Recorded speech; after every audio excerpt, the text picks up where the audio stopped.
You are listening to the Anchor podcast version of the Open Line Radio Show. This show is edited.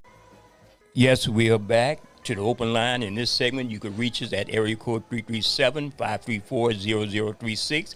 You're on KIEE 88.3 FM and KOCZ 94.9, our sister station. You're on the superstation covering most of South Louisiana with the Open Line Radio show. We have on the line Brother Takuna. Do the introduction. Yes,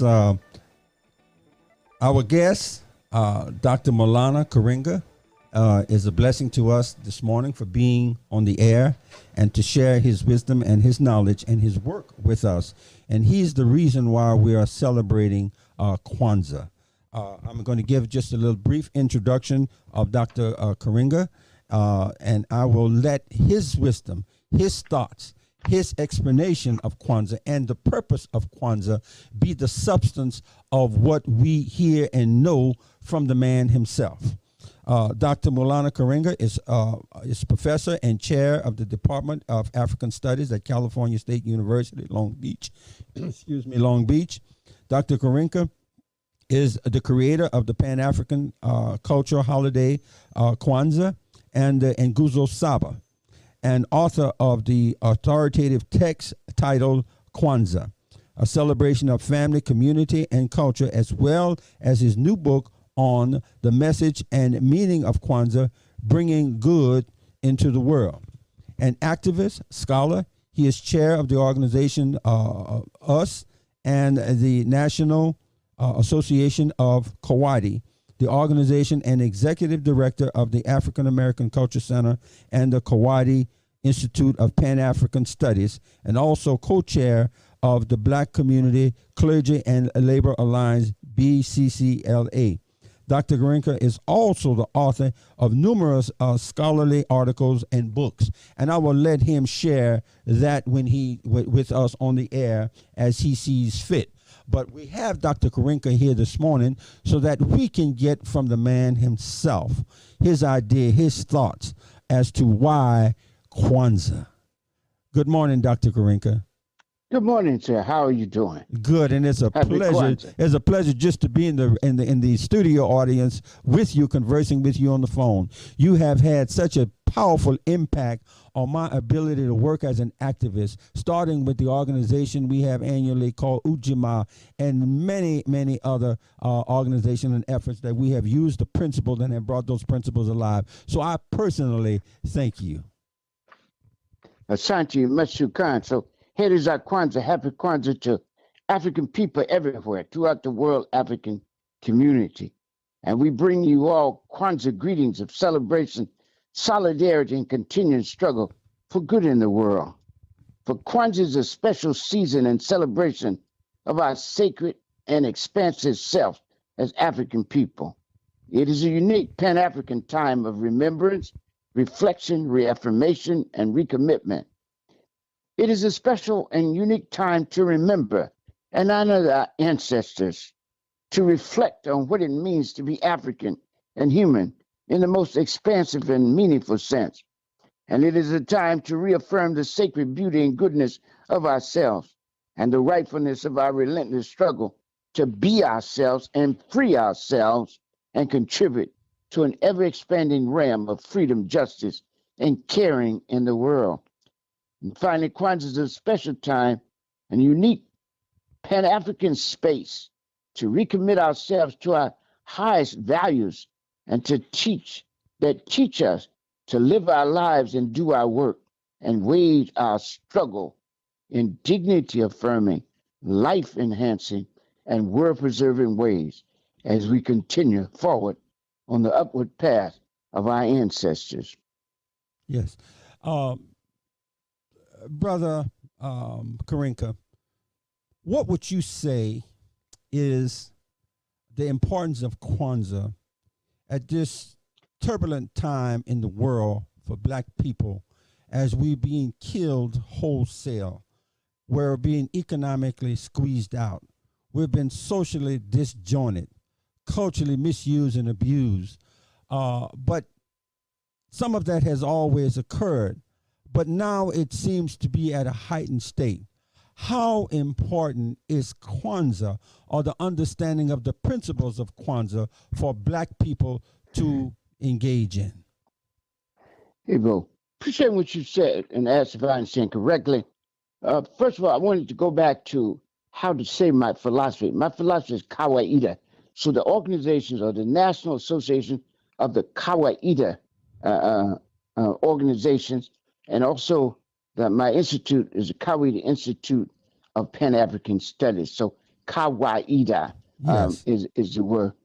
And then in terms of how does Kwanzaa, or rather the principles of Kwanzaa, help us in the struggle we're waging, we have to understand that Kwanzaa was an act of freedom, an instrument of freedom, and a celebration of freedom. That is how I designed it. It was an act of freedom, and this relates directly to the question. So, but there's always a preface to the question. There's always a context. We got to lay the context for the answer. So Kwanzaa was designed purposely as an act of freedom, an instrument of freedom, and a celebration of freedom. It's an act of freedom because it was born in the midst of the Black freedom movement. And there was a struggle to be ourselves and free ourselves. It's always a dual aspect to our struggle. Even though people talk about freeing themselves, we know that if you can't be yourself, you can't free yourself. If you don't know who you are, you don't even know what's happening to you. If you keep saying, I'm Blackish, then when the white man kills you as a Black person, or the police shoot you and kill you as a Black person, you can't even make a claim because you said you wasn't Black. You say you're Blackish, right? You say you got 50 different other secondary and tertiary identity rather than Black. So the great thing that we had to do, first of all, is to be ourselves, right? To be our Black selves, our African self. This is what has been taught by all the great leaders of our time, that we have to accept ourselves in dignity affirming, life enhancing, and world preserving ways. So Kwanzaa was an act of freedom in that it broke through the psychological chains that the European had put around our mind. It broke through the catechism of impossibility, took the definition of who we are from our oppressor and put it in our own hand. Because we know that one of the greatest powers in the world is a power to define reality and make others accept it, even when it's to their disadvantage. And so one of the most important aspects of Kawaida philosophy is it dares to redefine our world in our own image and interest. Second, it was an act of, it was an instrument and is an instrument of freedom in that it calls us together to sit down, reaffirm the bonds between us. That's practice unity. That's practice self-determination. That's practice Ujima, etc., right? To sit down and meditate on the awesome meaning of being African in the world. What does it mean for us to be African in the world? Not simply a victim, right? But builders of a world, right?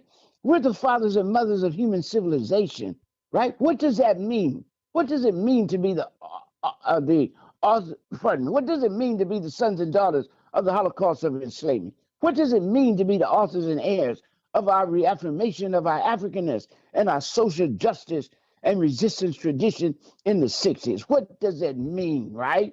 And that's what we have to do. And we have to see ourselves. Kwanzaa gives us a time when more than any other time, Black people come together, reaffirm the bonds between them, and try to be African, try to be focused on ourselves. This conversation is a focus on ourselves, right? The third thing is it's a celebration of freedom. It's a celebration of our struggling for our human rights and to defend our humanity, our right to freedom, our right to justice, our right to share in the common good of the world, right? And so Kwanzaa teaches that. The harvest celebration that Kwanzaa is based on is a model for us. It means we have to come together to plan, to plant the seeds, to cultivate the fields, to gather the harvest together, and then to share the good of the harvest together. That's a model right there. So let's look at the practice. Now, the principles must be a practice. Any principle, if it is to be relevant, must become a practice. Even love as a principle, if it is not practiced, how do we know the realness of it? So umoja means that we must unify, and not in an abstract way that's easy to get around. We must unify in what we call, and I introduced a concept in the 60s called operational unity. Unity in our diversity, unity without conformity, unity in principle and purpose. We must unify in our diversity. We don't have to be exactly the same.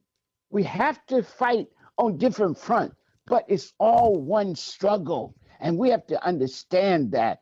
We have not developed, brother, a common agenda yet. One common, what I call a vocation that we had in the 60s. Just hold one moment. Okay, take your time. We had a common vocation in the 60s, and that was freedom, justice, and equality, right? And then in the 60s, in the Black Power movement, we added power to it. Freedom, justice, equality, and power. Where is our collective vocation here now?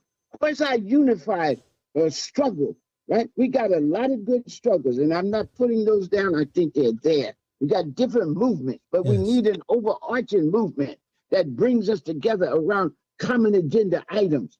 We got Black Lives Matter. We got movement. We got the reparations movement. We got the Kawaida movement. We got the abolition of the imprisonment movement. We got anti-police violence movement.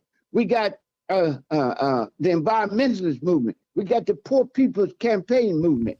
We got so many other movements, right? We got the anti-bail movement. We got the prison support movement, right? And so it's just important for us to ask ourselves, can we create a common agenda? And, you know, there's certain things that everybody knows is real. The very names of the movement tells us what our agenda would look like. But Yes. we've got to sit down and say, we're going to build this thing together. Second, self-determination. We've got to practice for ourselves. We got to think for ourselves. This is when Malcolm said, one of the most important things we can do is to think for ourselves. And we have to be brave to think for ourselves. Messenger Muhammad said that one of the things that holds us back is that many people are afraid of the oppressor. And with that fear, there's a paralysis, right? A political paralysis that keeps us from audaciously confronting America. Our process must be education, mobilization, organization, and confrontation if we do have transformation. And so we have to think for ourselves. We have to define ourselves, the principle said, define ourselves, name ourselves, create for ourselves, and speak for ourselves. If we have to think about that in That's right. dignity affirming, life enhancing, and world preserving way. Ujima, collective working responsibility is the third principle. We have to do what? To build and maintain our community together and make our brothers and sisters' problems our problem and to solve them together. That means we must together build a good community, society, and world we want and deserve to live in. Ujima, cooperative economics, right? To build and maintain our own stores, shops, and other businesses, and what? To profit from them together. That's the concept of shared work and shared wealth. That is building an economic base, right? We still got to do that. And we've always talked about how much money we have, how much purchasing power. But what about building power? What about building these co-ops that we said? This is so important for us to begin to talk about shared wealth and shared work to build that. And then Nia purpose says to make our collective vocation the building and development of our community in order to restore our people to their traditional greatness. What does that mean? What is greatness? Not scientism, not the advancement in technology. That's important. But the question is, what are you going to do? Claude Methune said, what you going to do with that knowledge? Yes. And we have to use that knowledge to instruct and inspire our youth and to improve the condition of our masses, the masses of our people. She said we must discover the dawn and then share it with our youth and the masses of our people who need it most. And the ancient Egyptians in the sacred text, the Hosea said, the wise are known by their wisdom, but the great are known by their good deeds. Mm-hmm. So it's doing good deeds with the wisdom we have, with the scientific knowledge, with the medical knowledge, with the technological knowledge, all those different kinds of knowledges that we have. We must do good with them.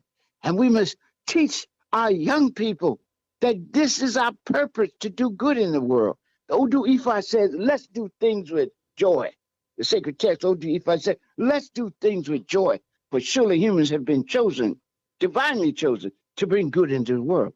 And they're chosen not over and against anyone, but chosen with everyone to do one thing, bring good in the world. So whether you're a judge or a journalist, whether you're a doctor or a lawyer, whether you are a student or a teacher, whether you are anything in any field, you are to use your talent, your knowledge, your field to bring good into the world and not let any good be lost. Kumba creativity. Aren't we the creative people? Aren't we the resourceful and resilient people? We have to reach back in our history and bring forth the best ideas and practices and use them to reimagine and reconstruct a whole new world. Our task, Mary McLeod Bethune said, is to remake the world. It is nothing less than that. And we have to ask ourselves, what does it mean to remake the world? It means Suruj Ta in the ancient Egyptian, which means to repair, renew, and remake the world, making it more beautiful and beneficial than we inherited.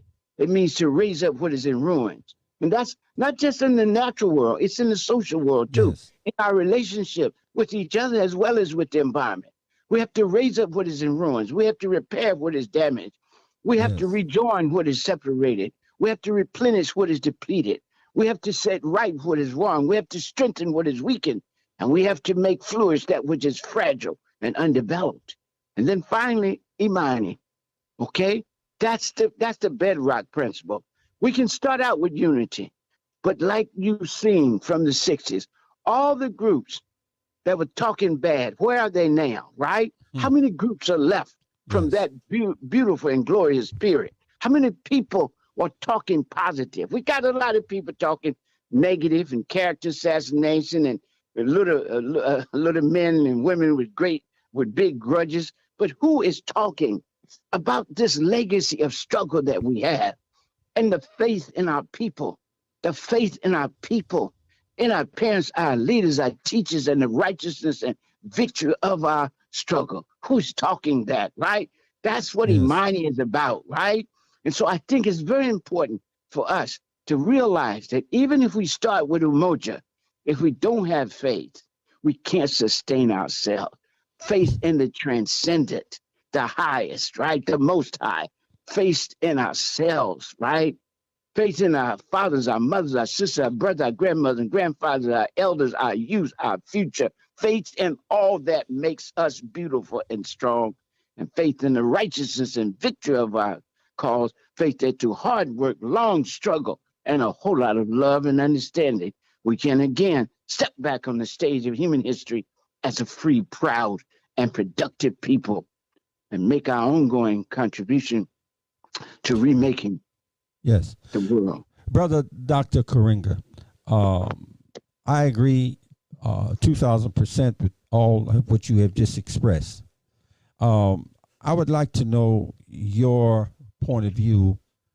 I've been to Kwanzaa in some cases where I was disappointed because what you have just explained seemed to have escaped those who have organized Kwanzaa.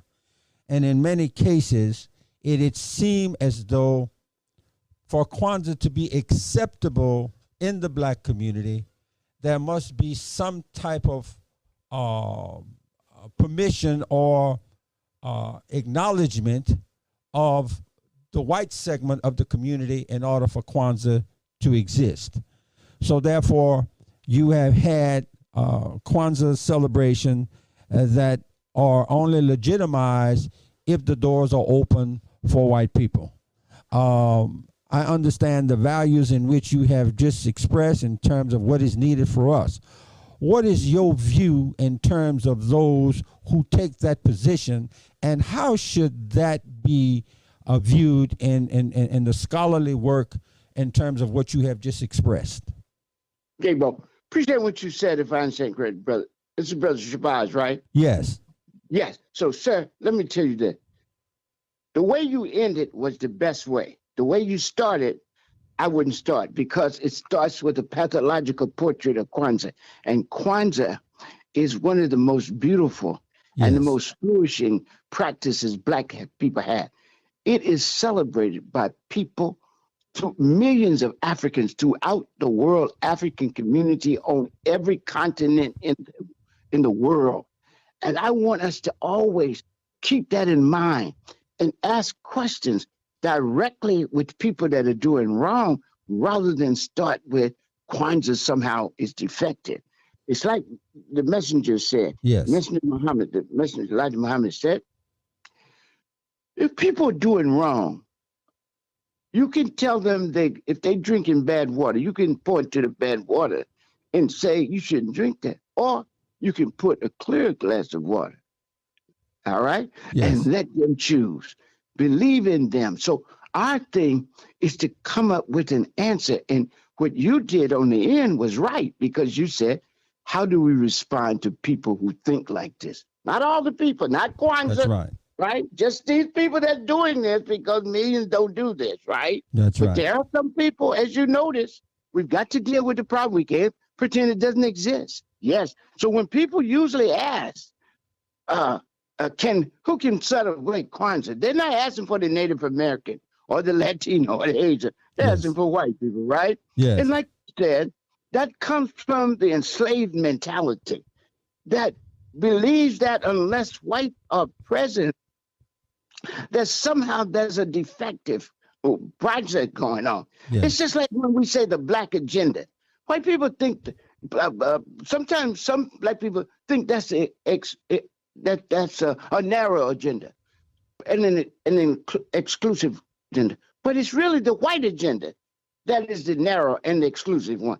It's the white man that had a chance to organize and free the world and decided instead to enslave it and to commit genocide against it. Here, there, and everywhere he went. So let's be honest that there's a problem here, and that is to break the catechism of impossibilities that the established order has taught some of our people. Many of us have already broken that, but there's still some. So how do we answer those people? First of all, the question is not whether or not white people can celebrate Kwanzaa. The problem is, can they celebrate black people? Kwanzaa is not just about ritual. It's respect for the dignity and divinity of black people. Can they sit quietly and listen, or must they try to take over and officiate? It's wrong for white people to officiate. This is not a universal holiday. This is a black holiday. This is an African holiday. As African as Hanukkah is Jewish. Nobody questions that. Why would they question it? Why would they question us? It's because they haven't created it. They're not a part of it. They're not at the center of every subject of our sentence. And so we have to say, for those people that want white people, okay, good. There are three kinds of celebrations of Kwanzaa. Yes. Home, communal, and public, right? Yes. Public space, yeah, we're there. But they're not to officiate.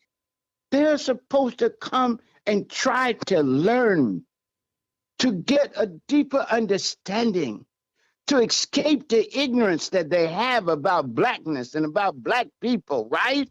Yes. And to learn to appreciate somebody beside themselves, right? Yes. They want to call beauty just what they look like, but that shows a kind of insecurity. They don't have to stand on our head to get height if they're really tall. You understand? Yes. That's a signal right there that something's wrong. There's no need to call us ugly if you feel beautiful. You understand? if you feel unique rather than odd, there's no need of making us odd, right? Yes, sir. Listen, I want to say a word to the audience.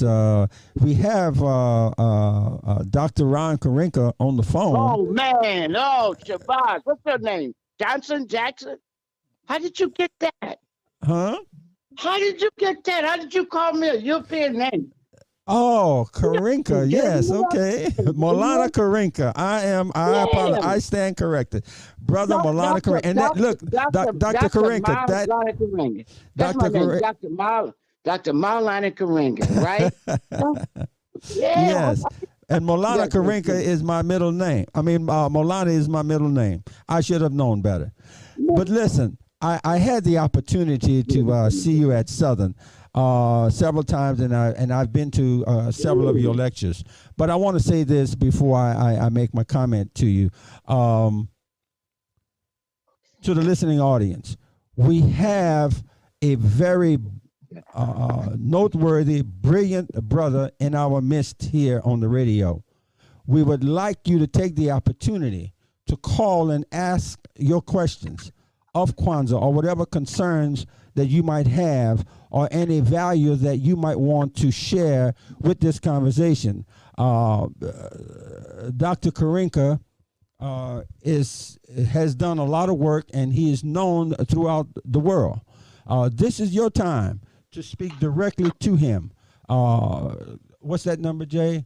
Yes, Brother Jay here. Area code 337-534-0036 is the number. We'll put you in contact with the station. Also, we are live on TuneIn. Just Google us on TuneIn, and we're live on KIEE 88.3fm.org. Dr. Karenga, you don't mind if I interject a question to Dr. Karenga?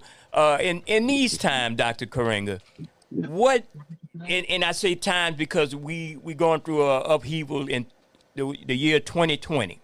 And one of the joys I have at the end of the year with all the negative out there in this country of America is we have Kwanzaa at the end of the year.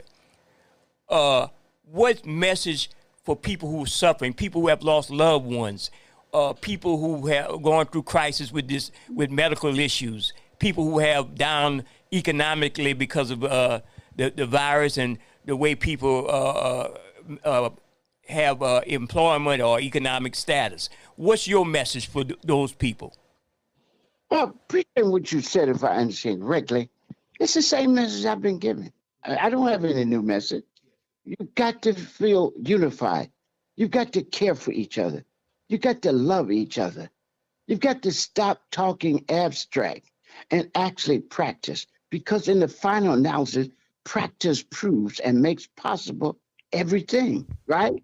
And so now we have to, and I think y'all know that because of the COVID-19, we gather together in a different situation to celebrate Kwanzaa in the midst of a devastating pandemic of COVID-19, which continues to cause great loss of life, widespread disabling illness, economic havoc, immense suffering, and a health crisis of monumental proportions. The infectiousness and deadly nature of this disease has compelled us to practice physical distancing, to limit face-to-face contact everywhere in order to maintain our safety and our health. And this has taken a heavy toll on us as persons and as people. We have been most vulnerable to this disease. Only the Native American have a similar vulnerability. Thus, we are compelled to reconceive how and rethink how we become more close.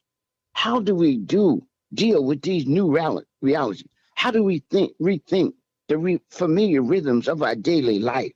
And we must do this, our people, without conceding or compromising our relational closeness or losing the soul-defining essence of who we are. Therefore, we have to do virtually what we cannot do physically. Reach out, embrace, see who needs what, and try to serve that need. Pool your resources, right? It's all there in the principles, right? Think for yourself, think creatively, right? Build new concepts of how we relate, how we serve each other. Reach out to the homeless, reach out to the charities, give them money or volunteer time to help them collect food for people, send food. During Kwanzaa, one of the things about Kwanzaa is every Umoja night, we have the collection of foods and monies and products for homeless people, for needy people. We have to do that all the time. I've seen the lines. We know the lines are there. So that's what we can do. We can't keep like being amazed by this. We got to do what we can do. And we start with what we can do. Every small step takes us further down the journey. That's so important.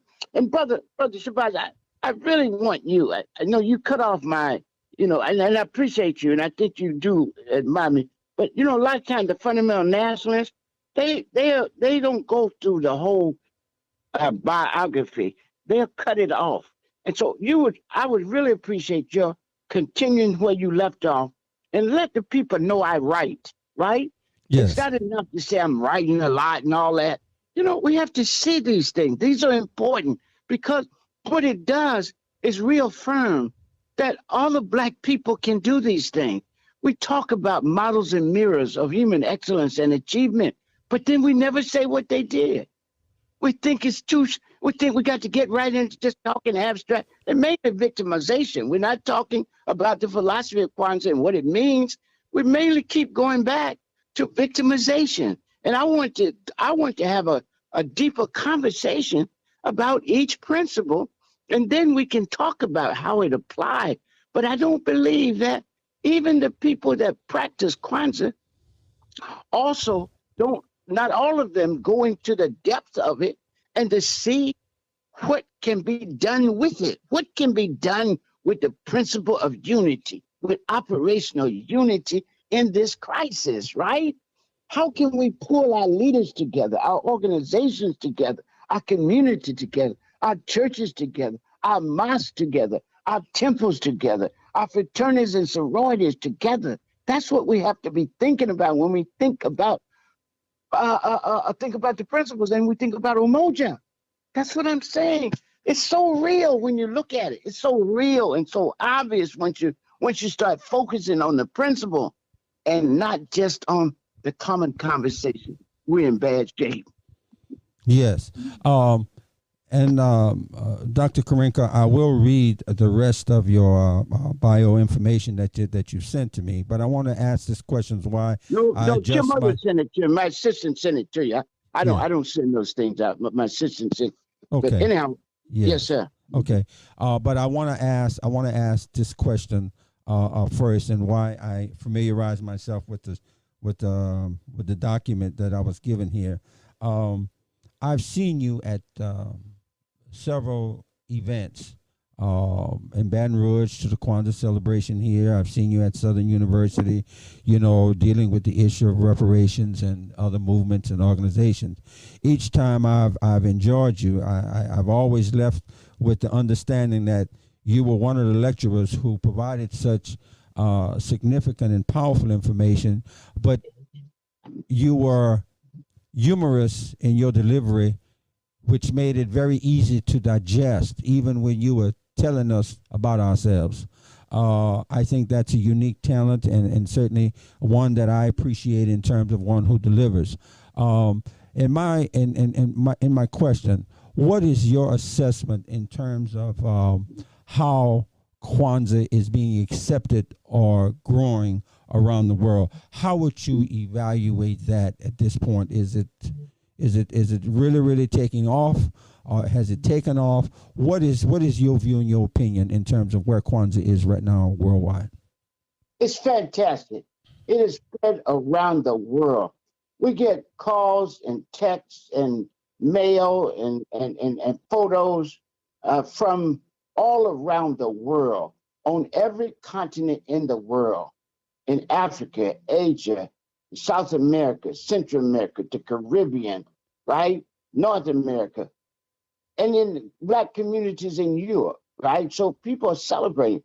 In fact, I prepared this year, I prepared a PowerPoint to show all the places that they have large celebrations. They have celebrations of Kwanzaa, and just amazing, from all the way in the south tip of Brazil and South Africa to the northern points of Canada and touching Greenland in the place of the Inuits, people called Nunavut. Black people are there celebrating Kwanzaa, and it's beautiful.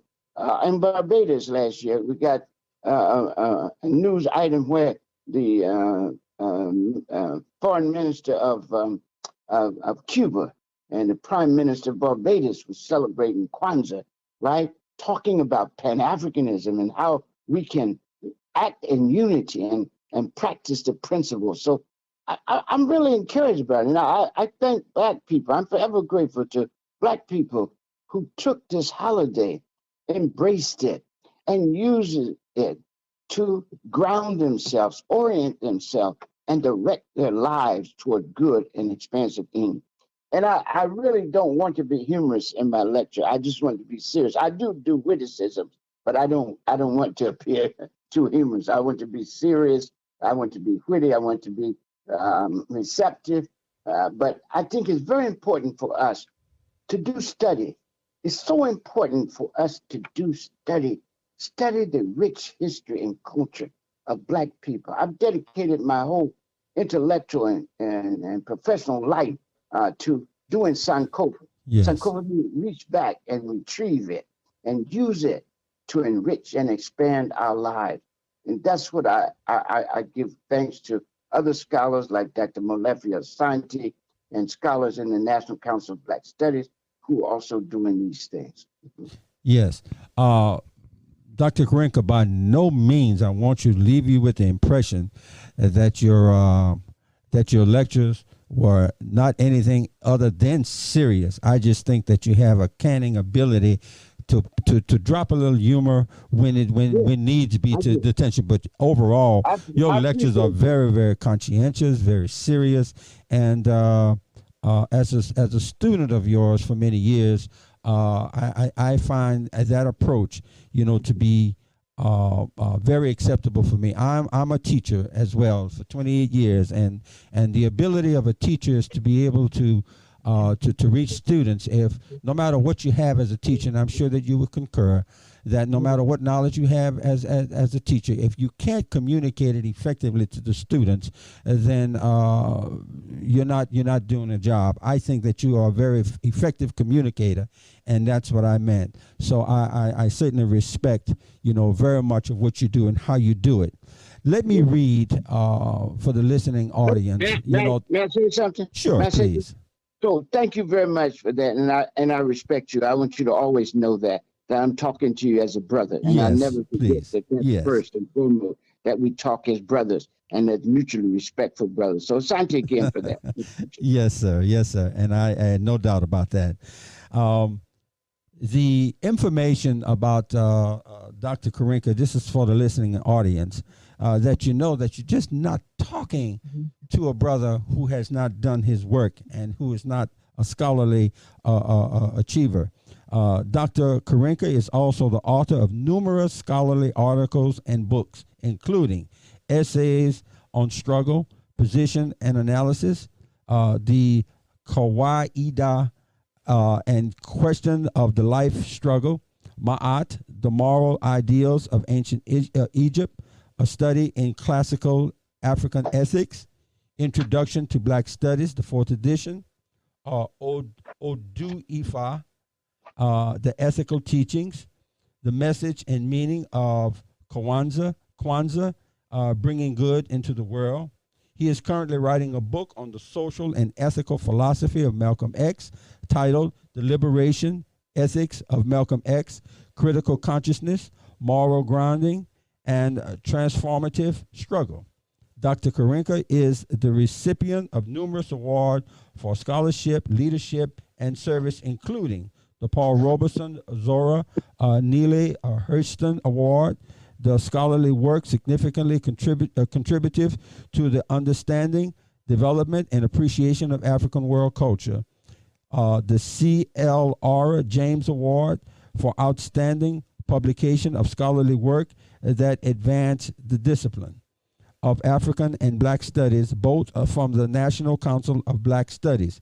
He is also the subject of the book by Molefi Asante. I think it's Molefi. Yeah, Dr. Molefi. Molefi Asante, titled Maulana Karinka, An Intellectual Portrait. This is who we are blessed to have speak to us this morning. Callers, you still have a few moments. Yeah. As we get ready to wind it down on KIEE 88.3 FM, Brother Takun, I would like to invite Dr. Karinga to give his closing message, because our time is always limited here on the radio with so many different things going on, and we have a show coming up in a few minutes. So I just want to say I thoroughly enjoyed the conversation with Dr. Karinga and Brother Takuna. Brother Takuna is well known in the community in Lafayette, Louisiana, and Brother Dr. Karinga is well known worldwide, and that's why we had to get him on this station, KIEE 88.3 FM, Dr. Karinga. Yeah, Bo. So thanks so much, Brother Joe, and thank you, Brother Shabazz. I really appreciate this conversation. Brother Jay, I'm sorry. Yes. Brother Jay, I'm sorry. Brother Jay, Tim Richardson. And I want to just say thanks again for this opportunity, and thanks to your audience. And I just want to leave with a message of hope and uprising, that our history and culture and our resiliency and resourcefulness throughout history tells us that we must be resolute and relentless in our resistance to oppression, and resilient and resourceful in our struggles to recover from this disease and care for each other in righteous African ways. As our poet laureate Gwen Brooks reminds us, is there something happening there? It's a background noise? No, we haven't. No, we're good. As our poet laureate Gwen Brooks reminds us, We will weather this winter as we have winters before. For we are the people who constantly, she said, conduct our blooming in the noise and whip of the whirlwind. We who have survived the Holocaust of enslavement, colonialism, imperialism, and numerous hurricanes of history will, as Howard Thurman, our great spiritual teacher, taught us, ride the storm and remain intact. For as Nanny Beras, our foremother, reassured us as a people, we specialize in the wholly impossible. So this is our task, wherever we are and whenever we are.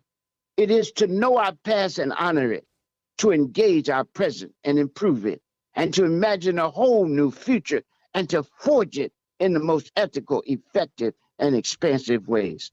And this too, brothers and sisters, continue the struggle, keep the faith, hold the line, love and respect our people and each other, seek and speak truth, do and demand justice, be constantly concerned with the well-being of the world and all in it, and dare help rebuild the overarching movement that prefigures and makes possible the good world we all want and deserve to live in and leave as a legacy worthy of the name and history African. Happy Kwanzaa to all of y'all. Hedizak Kwanzaa, Hotep, Ashe, Hedi. Yeah. Hotep, and thank you, brother Dr. Karinka, for sharing that information with us. We are pleased to have you back at some time in the future to elaborate more for us. We could never get enough of that kind of food for knowledge. Yes, your message is very important in South Louisiana, especially in the South Louisiana Lafayette area, to get this information out. Thank you so much. Thank you so much, both of you. I really appreciate it. And we all send you Hedizak Kwanzaa, happy Kwanzaa, and a happy New Year. Happy Kwanzaa to you, sir. Thank you. Thank you, sir. Thank you so much. Yeah, Brother Takuna, I definitely appreciate you co-hosting the show. Dr. Karenga, he is a stickler for detail, and that's what we appreciate with brothers like that, because that's the only way we could get out of some of the mess we are in right now. We have brothers who definitely give us the great information and give us the whole unadulterated truth about things. And notice, brother, the professionalism as well as the cordiality that he expressed toward black people, even when I made the mistake of calling him by his slave name. You say, so, right. Yes, and you say, right. So the point is that he recognizes that in order for you to truly be your black self, you must come to grips with the effects of slavery on us, and that we cannot truly be ourselves until we know who we are and then accept who we are. And one of the issues of Kujichagulia is the issue of us recognizing that 99% of us are still wearing the slave master's name. That's just the reality. Yeah. And Brother Kuna, we want the audience to check out AOC Community Media all this week. They will have their encore presentation from the event you did in Imani Temple in 2018, all this week on AOC Community Media. Check the times, go to the website, and we definitely hear some more from Brother Takuna. And we also want to say, mask up. People, they have a lot of mask deniers in South Louisiana, and I got my mask off the top. They got a lot of mask deniers in South Louisiana who are hypocrites, who support the present administration right now and telling you not to wear nothing going up in the store. Well, there's a congressman who passed away last night, Congressman Letlow, who was just newly elected to the Louisiana, a representative from the Louisiana to the United States Congress. He passed away because of COVID-19. And all I'm saying is the proof is in the pudding. You know, the same mask deniers are dealing with those issues such as instant death. So I just want to say that, Brother Takuna. Yes, very much so. And I think there are other examples, and we should learn the lesson by now. And again, I want to thank you so much, Brother Takuna, for co-hosting the show, and we appreciate you. See you next week on another edition of the Open Line Radio on KIEE 88.3 FM. Thank you. We're at December 28th, Kwanzaa 2018 with Brother Mawata who was our guest speaker for this year's Kwanzaa. He delivered a powerful message, a message of truth, a message of knowledge to empower us as a people, as a community. Brother Mawata, you here in the Lafayette community, we've certainly been blessed because of your presence and because of the work that you do. Please share with the community a little about yourself and what did it mean to you, this experience tonight, in terms of coming here and experiencing black people here in Lafayette, Louisiana. It's been a pleasure to actually be here and in Lafayette too, but coming back home to my home state and talk about Kwanzaa. Kwanzaa has been something that actually reaffirmed my Africanity, and as a psychologist I recognize the importance of Kwanzaa for mental health and well-being, because what happens is that we celebrate as a people rituals of other people that affirm other people's reality, so much so that our children don't know who they are, right? And we can't be who we are, and therefore we're confused about why we are. Yes, and so if you don't know who you are, right? If you don't know your history, you don't understand your present, and you can't possibly understand your future.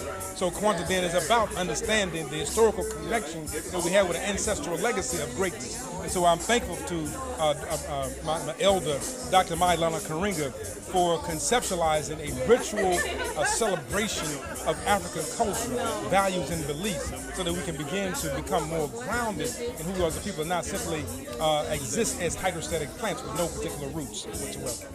You know, Brother Mawata, one of the personal desires that I would have right now, if I could fulfill that desire, would be to expose your message to the entire black community in terms of the substance of what you brought to us. You know, we are bitten here by a cultural genocidal plot where every black person or anything of worth and anything of accomplishment that is worthy of speaking of comes under the history and culture label of another people in the form of Cajun or Acadiana. Now, this not only is inaccurate in terms of our representation, as you know, in this area, but it also adds insult to injury when you know the historical background that the word Cajun or the term Cajun and nigger were synonymous slurs. Now, black folks don't seem to be upset with that, not because they don't that they enjoy being called nigger, but the fact that they don't understand the historical connection between the derogatory term nigger and the origin of Cajun. I would certainly be willing to spread this message that you have delivered tonight to our people, that we might be healed maybe from this local crisis and genocidal plot that is against black people. You have said in your lecture how important culture is and how important history is. And the absence of that understanding of history and culture, we are doomed to repeat the past. And it does not empower us economically, politically, educationally, and otherwise. We remain weak. I know you're not familiar perhaps with the whole Cajun issue. But in the context of what I just said, if we as a people continue to allow ourselves to be misrepresented under the Cajun Acadiana label, what you perceive in your line of work would be the mental condition or state in 10 years if we don't make a drastic change in addressing this issue. So there's somebody I know that has written a book on this topic.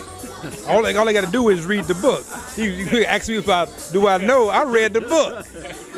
So tell everybody about the book that you've written, right? So I'm going to switch it just for a moment so they get the title, and then I can go to everything else you asked about. Black I am, Cajun Creole I am not. And so that's a powerful, eye-opening book, because several things must be understood.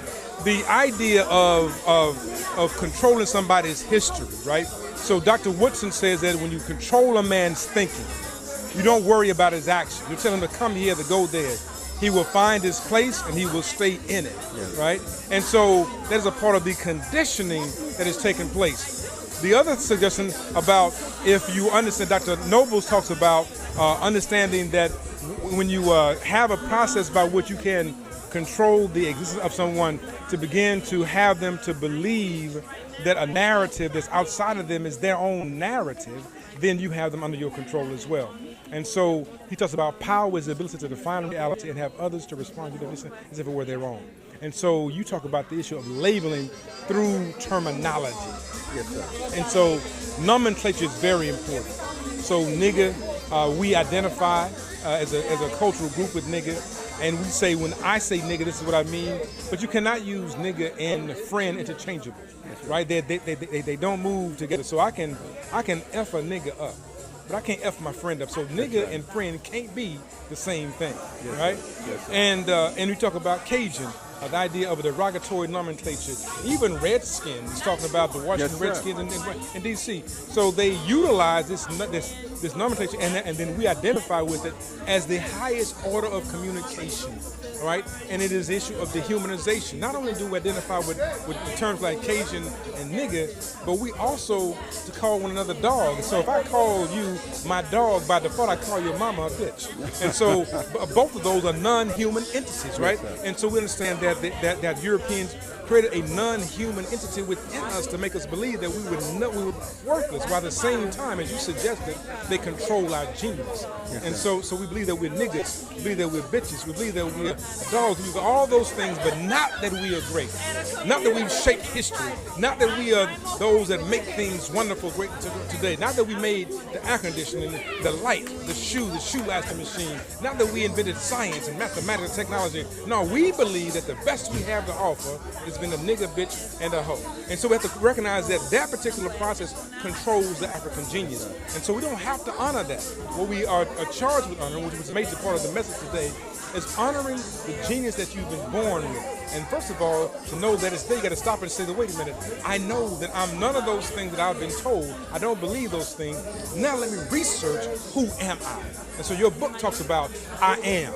And the I am is what follows behind that is what is the thing that becomes. I am, whatever it is the thing. So when you begin to research this, you say, wait a minute, I am an heir of greatness, right? I come from a legacy of brilliant people. I come from all this, and you start researching more and more, and you will unpack so many things about who we are just through history. So understand why you're here today. Look at what came before you. Understand where you have to go for tomorrow. Begin to look at the unfinished business of yesterday, right? And so those things inform us. So we need to do more studying about who we are and not believe the oppressor about who we are not.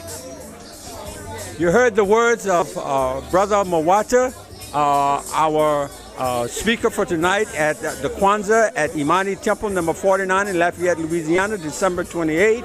The wisdom that he shared with us tonight is a life's lesson. And again, Brother Mawata, we thank you for gracing our presence, in here in the Lafayette area. Thank you, sir. Assalamu alaikum.